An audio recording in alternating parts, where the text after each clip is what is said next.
pertama kali kami nemukan di bulan Mei itu kami dari begini, ini jangan-jangan Surabaya kalau itu gencar sekali kena penambahannya. Apa mutan ini jangan-jangan banyak ada di Surabaya. Kenapa kami berpikir begitu? Ya, jadi kami sekarang dalam pengembangan vaksin mutan ini sudah kami desain salah satu untuk pembanding, Pak. Sudah, Pak. Karena kami sudah menemukannya itu di bulan April, Mei kami submit, kemudian kami tertarik dengan mutan itu, walaupun mungkin belum menjadi perhatian teman-teman yang lain, kami sudah mendesain spike mutan itu, Pak, sebagai kandidat vaksin untuk pembanding.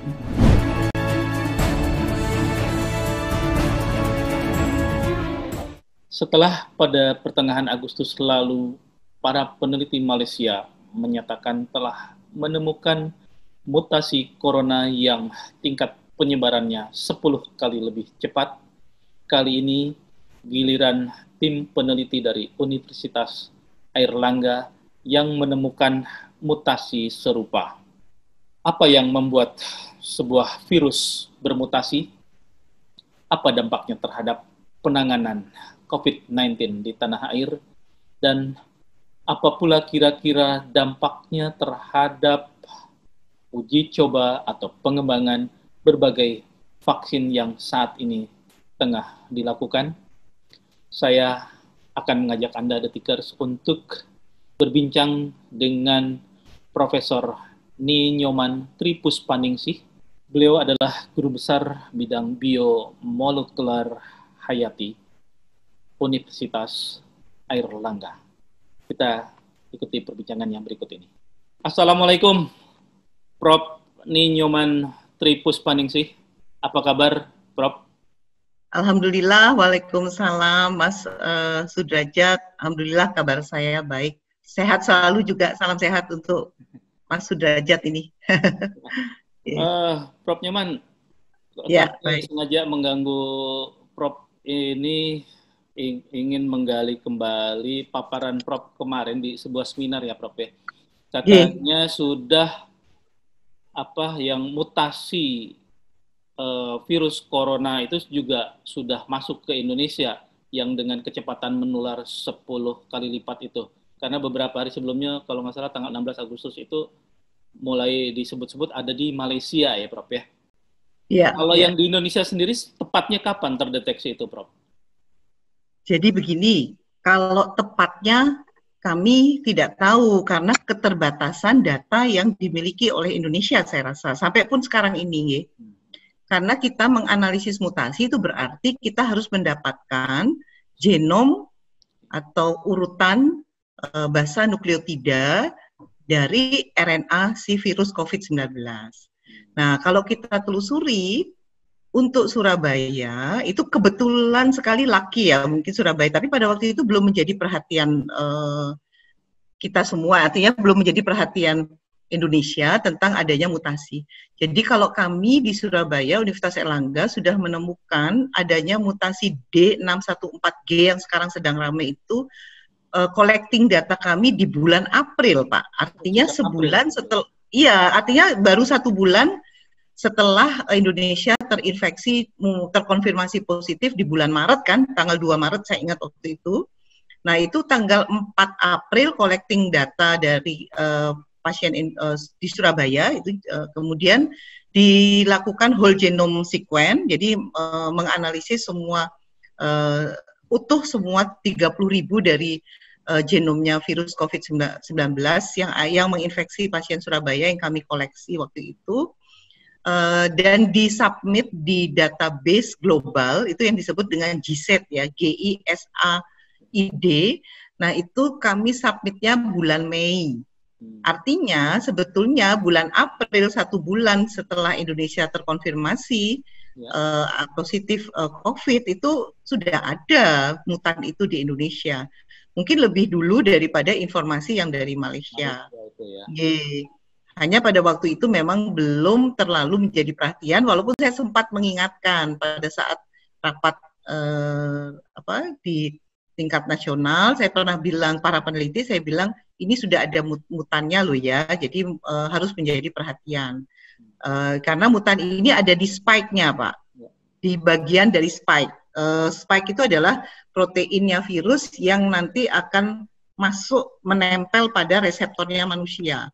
Jadi kalau dia ada mutasi kan kemungkinannya dua, dia lebih mudah menempel dan masuk, menginfeksi, atau justru sebaliknya. Nah ini kan ternyata rame bahwa ini menyebabkan penyebaran 10 kali lebih cepat gitu. Jadi mutan ini menjadi perhatian akhirnya sampai dengan hari ini. Gitu.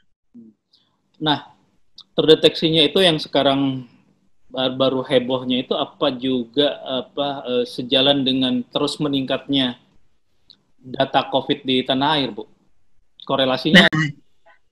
Nah itu feeling kami begitu waktu pertama kali kami nemukan di bulan Mei itu kami dari begini, ini jangan-jangan Surabaya kalau itu gencar sekali kena penambahannya. Apa mutan ini jangan-jangan banyak ada di Surabaya. Kenapa kami berpikir begitu? Karena pada waktu itu data di GSET di bulan Mei itu baru satu-satunya Surabaya, Pak, yang mirip dengan klasternya Eropa. Namun kesulitan kami untuk membuktikan itu adalah data kami sangat-sangat sedikit sampai sekarang data dari Indonesia. Indonesia ya, database di GSET itu adalah database global atau secara internasional. Semua data whole genome sequence dari virus COVID-19 itu akan disumbangkan oleh semua peneliti ke database GSET tersebut. Sampai hari ini, kemarin sih, sampai dengan kemarin, hari ini belum saya buka, saya lihat sampai hari kemarin itu sudah ada data sekitar 92.400 sekian data whole genome sequence atau partially sequence ya. Jadi tidak semua whole genome itu berarti 30.000 ukuran virus tuh semua 30.000 sequence itu sudah disumbang ke GSET, tapi ada yang baru parsial aja. Jadi misalnya hanya sekitar 2.000, 3.000, itu totalnya ada 92.400 sekian data kemarin. Nah, dari 92.000 itu Indonesia baru menyumbangkan 33, Pak. Jadi kalau kemudian yang whole genome itu baru sekitar 12. Dari 33, maaf yang dari 33, whole genome-nya itu baru 21. Dari 21, yang ada mutasi pada D614G itu sekitar 8. Namun kemarin kami rapat di Kementerian Ristek BRIN itu ada sumbangan lagi 4 kalau nggak salah dari LIPI. Jadi artinya tapi belum dimasukkan ke GSET, artinya totali 12. Nah data 12 itu belum bisa bunyi apa-apa Pak, karena sangat kecil sedikit sekali data itu. Sementara dari Malaysia itu datanya sudah 111 virus di GSET. Indonesia masih 33. Sehingga kami tentu belum bisa bicara dari data yang sejumlah 8 yang ada mutannya itu, apakah ini yang menyebabkan penyebaran yang meluas. Jadi kita harus mengumpulkan data sebanyak-banyaknya dulu, baru bisa membuktikan hal tersebut.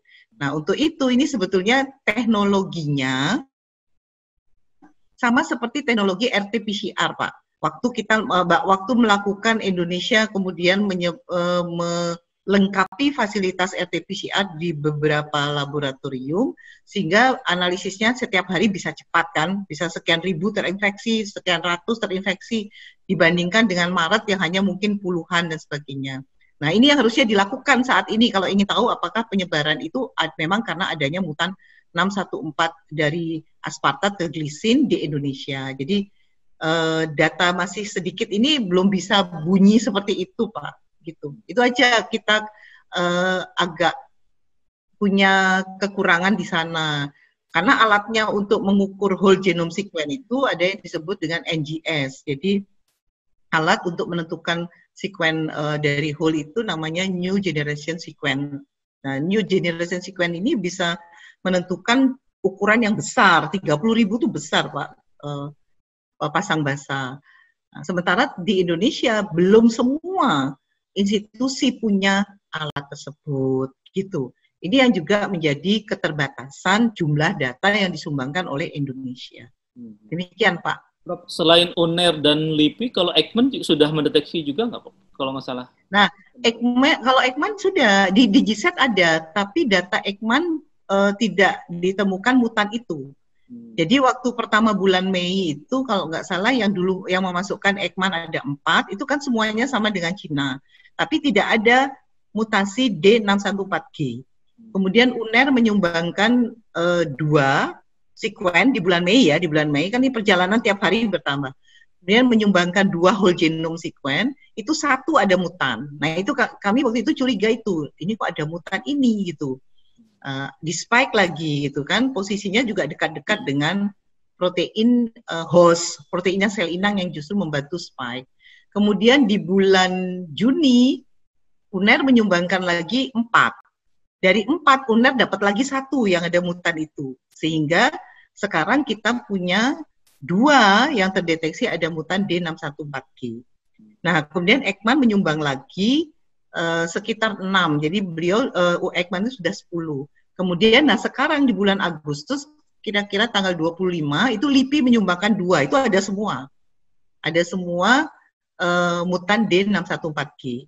Kemudian Jogja kemarin juga melaporkan itu juga ditemukan juga ada. Artinya di Jawa Timur, Jawa Tengah, Jawa Barat lah, bagaimana dengan wilayah Indonesia yang lainnya? Nah, datanya karena sangat limited, belum sebanyak negara-negara Eropa, maka kita belum bisa mengatakan bahwa penyebaran ini karena itu. Nah, sehingga perlu juga analisis yang cepat supaya kita tahu segera berapa sebetulnya jumlah mutan itu yang ada di pasien yang terinfeksi oleh COVID-19 gitu. Nah, kalau di Eropa banyak sekali. Percakapan tentang mutasi virus ini, kalau publik kan langsung gelisah nih kan, aduh jangan-jangan lebih ganas atau lebih. Nah, sebetulnya hipotesisnya seperti apa yang kalau yang terjadi di kita itu, yang Prof temukan? Ya. Lebih ganas atau hanya sekedar lebih cepat 10 kali cepat 10 kali lebih cepat menular, itu implikasinya apa gitu terhadap penanganan COVID di tanah air? Ya, betul. Jadi temuan adanya mutan D614G ini kan sudah menjadi perhatian dunia. Jadi dari penelusuran yang dilakukan oleh para peneliti itu sampai hari ini belum ditemukan mekanisme bagaimana D614G terhadap kematian pasien gitu. Apakah dia lebih patogenitasnya lebih tinggi sehingga mortalitinya lebih tinggi, atau hanya daya sebar atau infectivity-nya yang lebih tinggi. Nah, dari hasil penelitian yang sudah dilakukan karena data Eropa sudah sangat banyak, itu yang terdeteksi baru meningkatkan infectivity, tapi belum ada bukti bahwa ini menyebabkan kematian yang tinggi. Karena kebanyakan juga yang ringan-ringan itu juga mempunyai mutan tersebut. Jadi sampai hari ini masih pada penyebaran yang tinggi, karena sekarang ini dari data virus yang 92.000, 63.000 sekian itu adalah mutan itu, Pak. Jadi 77,50% itu dari data virus yang ada di GZ 92.000, itu 77,5% itu adalah virus mutan D614G. Nah, jadi artinya kan hampir 80% ya, Pak, dari seluruh data virus yang ada di GZ. Dia ada di seluruh dunia itu hanya baru 92.000. Memang secara seluruh global pun juga datanya masih sedikit. Nah, kemudian apa yang ditemukan oleh UNER? Nah, jadi sampai dengan hari ini kami cek di database global, temuan UNER yang 2 itu ada 2 mutan yang menarik, Pak. Satu adalah D tadi yang orang sudah banyak semua mengeksplor itu gitu ya, baik itu di Eropa, di Amerika dan sebagainya, termasuk di Asia, D614G. Lah, di pasien yang dikolek oleh UNER, tentu kerjasama dengan Rumah Sakit Dr. Stomo, Rumah Sakit Universitas Erlangga. Nah, ini ada 2 mutan yang mereka berdekatan. Nah, ini sampai data hari ini kalau saya lihat di map, nanti bisa saya tunjukkan, itu baru Indonesia itu satu-satunya di Surabaya. Ini yang menarik bagi kami untuk meneliti lebih lanjut, Pak. Karena yang satu ini posisinya dekat sekali dengan posisi pemotongan furin. Jadi apa itu furin? Furin itu adalah enzim protease, tapi yang dimiliki oleh sel inang, berarti yang ada di manusia. Yang khususnya lokasinya di sel paru. Ya. Jadi satu mutan ini ternyata berada bersama-sama dengan mutan yang D614G. Kalau di tempat lain kan ketemunya D614G, tapi belum tentu punya mutan yang ini. Nah, mutan yang satu ini ternyata dekat dengan posisi pemutusan furin. Jadi spike itu Pak, posisinya misalnya ini spike, protein spike ini ya. Nah, dia punya dua sisi, subunit S1, subunit S2. Jadi kalau dia menginfeksi pada manusia, maka yang tadinya satu spike itu dia dipecah jadi dua subunit, S1, S2. Nah, yang memecah membelah jadi dua ini yang kemudian dia bisa akhirnya menempel pada reseptor H2 itu. Yang memecah menjadi dua itu namanya furin. Nah, furin ini justru ada di sel manusia dan mendukung terjadinya pengikatan spike. Jadi kalau dia bisa motong jadi dua, baru kemudian dia mengikat pada H2 reseptor. Nah, furin ini tentu miliknya bukan miliknya virus, tapi miliknya host, miliknya selnya manusia. Jadi kayak bolonya gitu kalau orang Jawa bilang. Bolone temannya. Jadi furin ini justru membantu si spike. Nah, analisis kami sekarang ini sedang kami lakukan. Kami juga akan publikasi karena temuan ini baru satu-satunya di Surabaya. Mungkin nanti teman-teman lain kalau whole genome sudah semakin banyak, mungkin menemukan juga point mutation ini. Karena sekarang belum, kami tertarik. Ini justru kami ingin lihat. Apakah kalau ada dua mutasi ini, memang ada pengaruh juga tidak hanya sekedar infectivity, tapi yang lain. Nah, ini yang sedang kami pelajari sekarang. Yang jelas posisi dari mutan yang kedua, nanti bisa saya tunjukkan pada slide, justru membantu energi binding energi antara furin dengan spike itu semakin tinggi, Pak. Jadi kalau binding energinya tinggi, berarti furin justru akan meningkatkan kemampuannya untuk memotong S1, S2 itu lebih baik gitu. Itu yang sudah kami analisis sampai dengan hari ini. Tapi kita terus melakukan analisis secara molekuler. Jadi karena memang bidang kami di sana, bagaimana sih interaksi antara protein sel inang dengan protein spike ini dari virus. Nah, kalau kita nanti sudah tahu, maka kita bisa memberikan asumsi gitu ya, pendapat, rekomendasi bahwa adanya dua mutan ini itu bisa meningkatkan apa? Infeksinya atau juga patogenitasnya karena interaksi tersebut. Itu juga belum tentu berpengaruh atau sejauh ini tidak akan berpengaruh terhadap upaya berbagai pihak termasuk UNER ya dalam pengembangan vaksin ya Bu ya. Ya, jadi kami sekarang dalam pengembangan vaksin mutan ini sudah kami desain salah satu untuk pembanding, Pak. Sudah, Pak. Karena kami sudah menemukannya itu di bulan April, Mei kami submit, kemudian kami tertarik dengan mutan itu, walaupun mungkin belum menjadi perhatian teman-teman yang lain, kami sudah mendesain spike mutan itu, Pak, sebagai kandidat vaksin untuk pembanding. Jadi kita mendesain tiga jenis protein yang kita desain. Yang pertama adalah wild type-nya, yang kedua adalah mutan yang kita temukan. Ini juga kita coba nanti sebagai vaksin mana yang lebih kelihatan lebih efektif untuk meningkatkan imunitas dari sel inang. Kemudian yang ketiga adalah khusus bagian dari spike. Jadi kalau ini misalnya spike tadi saya gambarkan begini, ada daerah khusus misalnya di sebelah sini yang tugasnya menempel pada reseptor. Nah, itu yang disebut dengan RBD atau reseptor binding domain. Nah, jadi kami melakukan 3 strategi desain. Yang satu adalah protein utuh dari virus spike utuh wild type. Yang kedua adalah mutan. Yang ketiga adalah bagian dari subunit yang mengikat pada reseptor. Itu disebut dengan reseptor binding domain atau RBD. Jadi 3 ini desain kami. Sudah kami lakukan. Jadi mutan itu sudah bagian dari pembanding kami nanti untuk melihat bagaimana vaksin ini memberikan daya imunitas yang mana yang lebih baik. Apakah kalau mutan yang dipakai sebagai... Sudah deteksinya sejak April ya Bu ya? Iya, karena kami sudah dapat sejak April. Iya. Betul, dan sekarang sedang dikerjakan Pak di UNER untuk riset vaksin ini. Nah, Bu, itu vaksin yang dikembangkan oleh UNER maupun Eijkman itu disebutnya vaksin protein rekombinan ya Bu ya? Nah, itu berbeda. Kami basisnya nanti DNA. Oh, okay. Nah, itu kami tidak protein rekombinan, tapi basisnya adalah DNA. Kalau yang dengan Sinovac yang sekarang sudah uji klinis tahap 3 apa bedanya?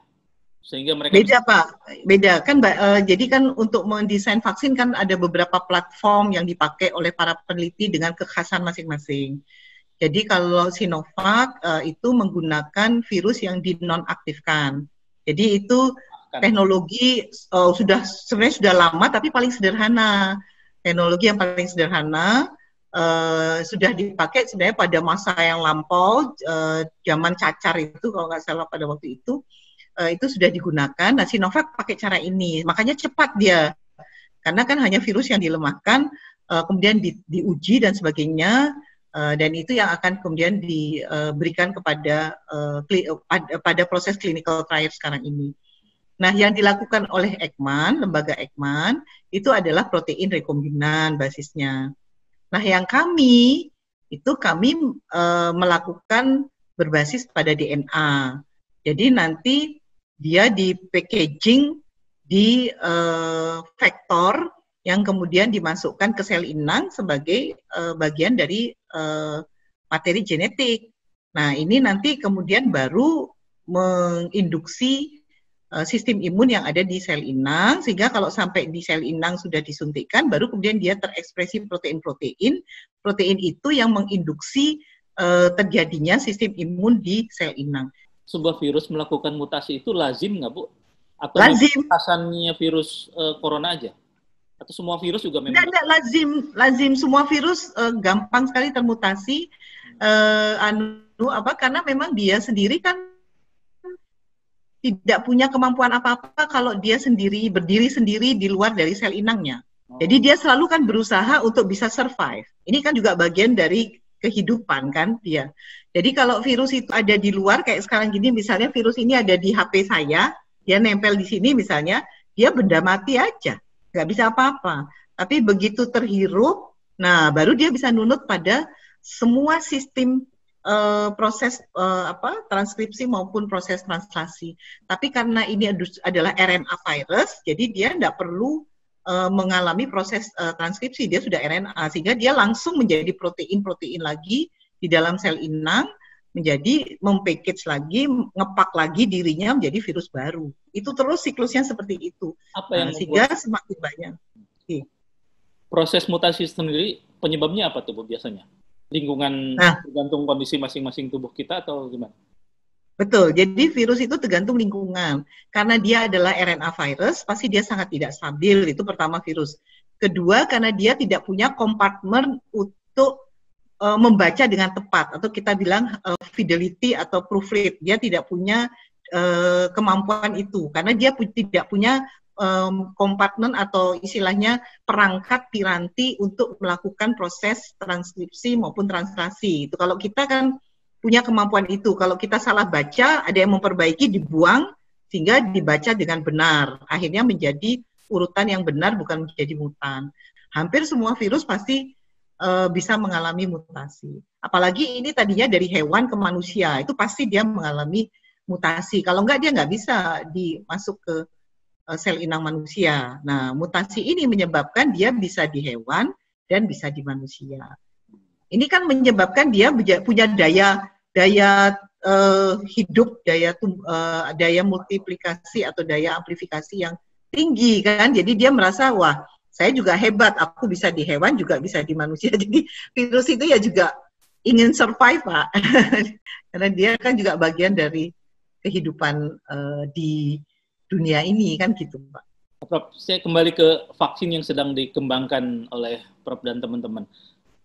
Sejak April ya, sekarang Agustus, mungkin besok sudah mau September, lusa. Tahapannya sekarang sudah sampai mana, Prof? Ya, jadi gini, waktu bulan April ya Pak Sudrajat, itu kan kami baru menemukan whole genome yang menarik bagi kami peneliti, mungkin bagi orang lain tidak ya. Menarik, ada 2 mutan, oke, ini didesain, kemudian kita pesan dulu. Ini yang problem utama itu adalah pesan bahan itu lamanya setengah mati Pak Sudrajat. Bisa 2-3 bulan itu kita tuh waste time, betul-betul waste time. Kalau di luar negeri sekarang nulis 2-3 hari bahan sudah datang. Nah di Indonesia ini dengan masalah pandemik ini transportasi luar negeri untuk pengiriman barang juga berpengaruh. Nah sehingga kami itu bulan Mei submit, sudah ada data semua. Nah, kemudian kita mendesain, kemudian kita pesan, nunggunya saja 2 bulan. Jadi bahan itu baru datang akhir Juli kemarin. Jadi sekarang kita sudah tahapnya adalah cloning, Pak.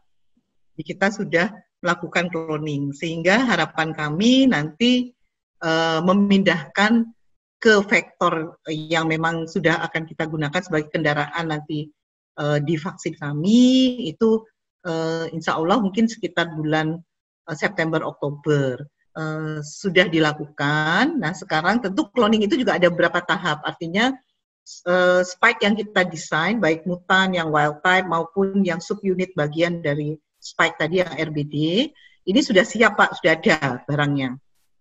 Nah ini sekarang kita akan masukkan ke kendaraan virusnya, gitu ya. Artinya menggunakan vektor atau kendaraan itu tadi. Nah setelah ini berhasil, ya kita akan uji coba terhadap sel kultur yang dibuat oleh teman-teman. Jadi ini grup Universitas Erlangga. Di dalamnya ada para peneliti, akademisi, ada praktisi, para dokter di Rumah Sakit Dr. Sutomo, dan juga Litbangkes. Jadi kami juga melibatkan Kementerian Kesehatan, Litbangkes pusat, kemudian juga satu alumni kami yang menjadi diaspora di Manchester University, Prof. Delfak. Nah, beliau yang sudah sangat berpengalaman mendesain vektor yang digunakan nanti untuk kendaraan vaksin ini. Dalam time schedule-nya, targetnya kapan itu, Bu? Bisa melakukan uji klinis seperti Sinovac? Kalau uji clinical trial mungkin ya baru bisa tahun depan, Pak. Kalau sekarang ini kan kita cloning, kemudian uji tentunya untuk melihat bagaimana sistem imun yang ada, tentu menggunakan model dulu. Nah, baru clinical trial-nya saya rasa baru bisa tahun depan. Insya Allah mudah-mudahan kalau lancar sampai akhir tahun ini, tahun depan, awal tahun ini sudah mulai dicoba untuk clinical trial. Nah, selain membuat vaksin, UNER itu kan kemarin juga membuat obat ya, Bu ya. Ibu ikut terlibat di situ nggak, Bu? Di tim pembuat? Ya, saya koordinator untuk sintesis yang obat baru, Pak, OPB, obat pengembangan baru. Ya, betul itu. Jadi di UNER ini ada 2 desain obat, Pak. Karena Indonesia butuh cepat, satu yang dikerjakan Dr. Purwati itu adalah obat-obat yang sudah beredar di pasaran, kemudian dilakukan kombinasi. Ya, ini yang pertama, ini cepat kan, waktunya jauh lebih cepat karena kebutuhan yang cepat, yang sangat urgent sekali. Yang kedua, OPB. Nah, saya memang terlibat di OPB ini. Timnya adalah tim kami memang di BIOM, di Biomolecular Engineering Research Center ini. Nah, ini kita golongkan sebagai OPB, jadi obat pengembangan baru, namanya istilahnya kalau di Indonesia. Ini tujuannya apa sih kita mengembangkan OPB? Karena instruksi Presiden nomor 6, kalau nggak salah tahun 2016, Presiden Jokowi mengatakan Indonesia harus bisa mandiri, menghasilkan obat sendiri, gitu kan? Nah, ini yang kami dukung penuh, sehingga kami mendesain sendiri ini Pak juga dengan tim loh ya, dengan tim, bukan, makanya saya selalu bilang kami karena pasti bukan saya sendirian. Kalau untuk obat di virus COVID ini ada 2 protein target di virus, satu main protease, satu RNA polimerase.